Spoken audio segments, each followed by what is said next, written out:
Ini adalah gambar terkini dari ruang sidang utama Pengadilan Negeri Jakarta Selatan. Saudara, Verdi Sambo sudah siap duduk di muka persidangan. Tadi juga kami sempat melihat jaksa penuntut umum sudah siap dan masuk ke dalam ruang sidang Pengadilan Negeri Jakarta Selatan bersama juga dengan kuasa hukum dari Verdi Sambo. Ini yang nanti kita tinggal nantikan adalah kehadiran majelis hakim untuk memulai persidangan. Menjadi sorotan juga mengingat Verdi Sambo adalah aktor utama dari kasus pembunuhan berencana Brigadir Yosua. Begitu juga dengan kasusnya yang dalam beberapa bulan terakhir, berarti sejak kejadian bulan Juli di Duren 3 Jakarta Selatan, ini sudah memasuki bulan ke-6, menjadi perbincangan hangat di masyarakat.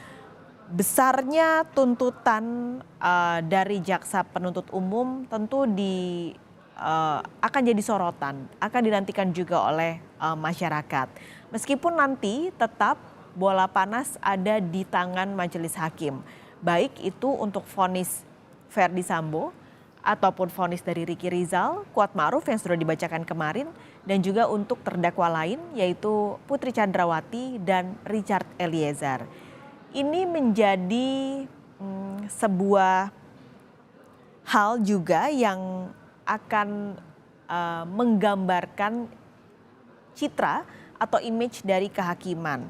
Bagaimana vonis ini akan dianggap sebenar-benarnya, sejujur-jujurnya, dan adil dan tentu juga bersih dari segala pengaruh apapun. Terlebih dalam kasus ini, yang juga jadi sorotan adalah karena terdakwanya merupakan penegak hukum dari kepolisian. Masih kita nantikan, saudara, majelis hakim yang akan membuka persidangan hari ini. Kemarin memang kalau sidang dari maksud kami sidang dari Ricky Rizal dan juga Kuat Ma'ruf dimulai pada pukul 10.30. Agak lebih mundur dibanding dengan sidang-sidang sebelumnya ketika pembacaan saksi ataupun ketika ahli meringankan dihadirkan. Biasanya sidang pada pukul 10 dimulai. Tapi kemarin jaksa penuntut umum ini sempat meminta kepada majelis hakim untuk memajukan atau memundurkan jam dimulainya sidang pada pukul 10.30 waktu Indonesia Barat. Nah sekarang tapi sudah pukul 10.38, saudara, sidang juga masih belum dibuka oleh majelis hakim.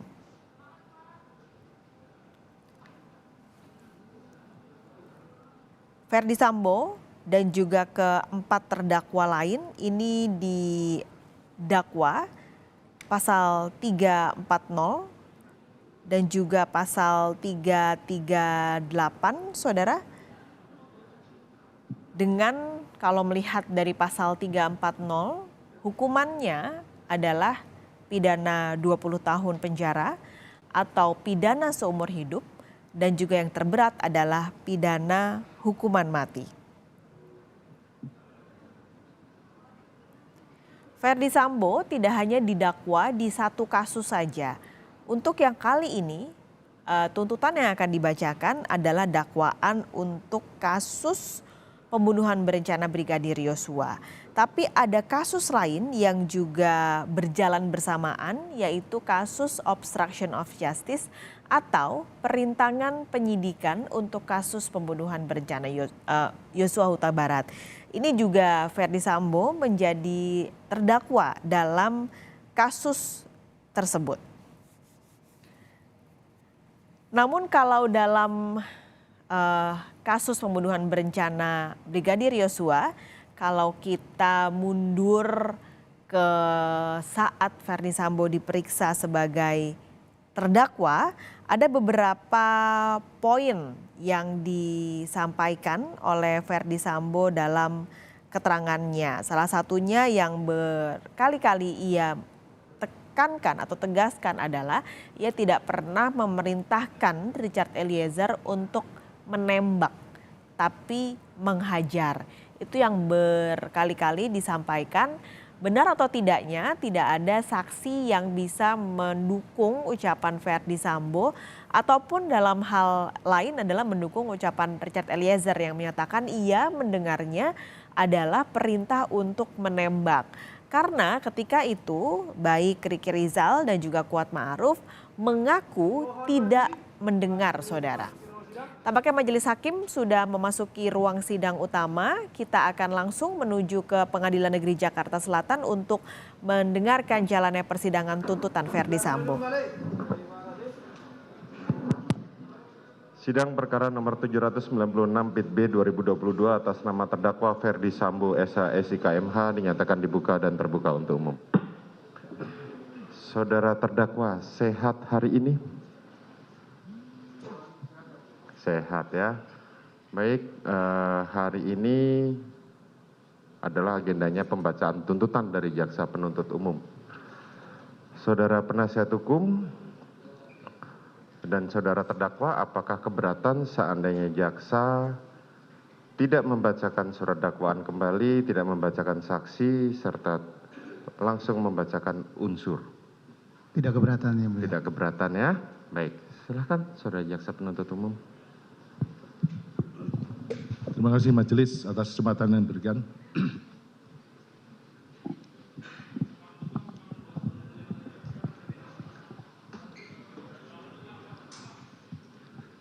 Kejaksaan Negeri Jakarta Selatan demi keadilan dan kebenaran berdasarkan ketuhanan yang Maha Esa. Surat tuntutan dalam perkara tindak pidana umum atas nama terdakwa Verdi Sambo SH MH nomor register perkara nomor PDM 242-JKTSL-10-2022. Majelis hakim yang terhormat, saudara penasihat hukum yang terhormat, dan pengunjung sidang yang kami hormati. Dengan memanjatkan puji syukur kehadirat Allah SWT atas karunia, taufik, hidayah, dan ridhonya, sehingga hari ini kita dapat melaksanakan kembali persidangan ke-18 perkara yang dikenal dengan peristiwa Duren 46. Ini dengan tertib, aman, lancar hingga sampai pada tahap pembacaan tuntutan kepada kami selaku penuntut umum terhadap diri terdakwa.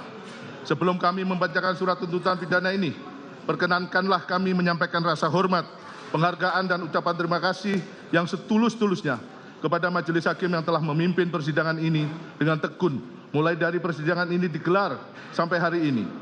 Hal tersebut dapat kami rasakan kesungguhan majelis hakim dalam upaya menggali kebenaran material dari perkara ini dengan memberikan kesempatan yang seluas-luasnya, baik kepada jaksa penuntut umum untuk mengungkap fakta-fakta hukum melalui alat bukti di persidangan.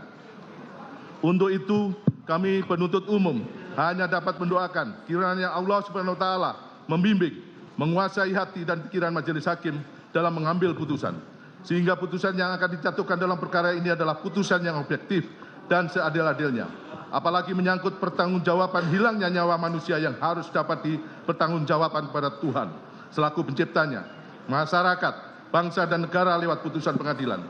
Demikian juga kami sampaikan ucapan terima kasih pada tim penasihat hukum yang telah menunjukkan semangat, kesungguhan, ketekunan dan kegigihannya dalam upaya turut menemukan keadilan tidak hanya pada terdakwa tetapi juga pada masyarakat yang menuntut keadilan atas peristiwa meninggalnya korban Nofriansah Yosua Huta Barat.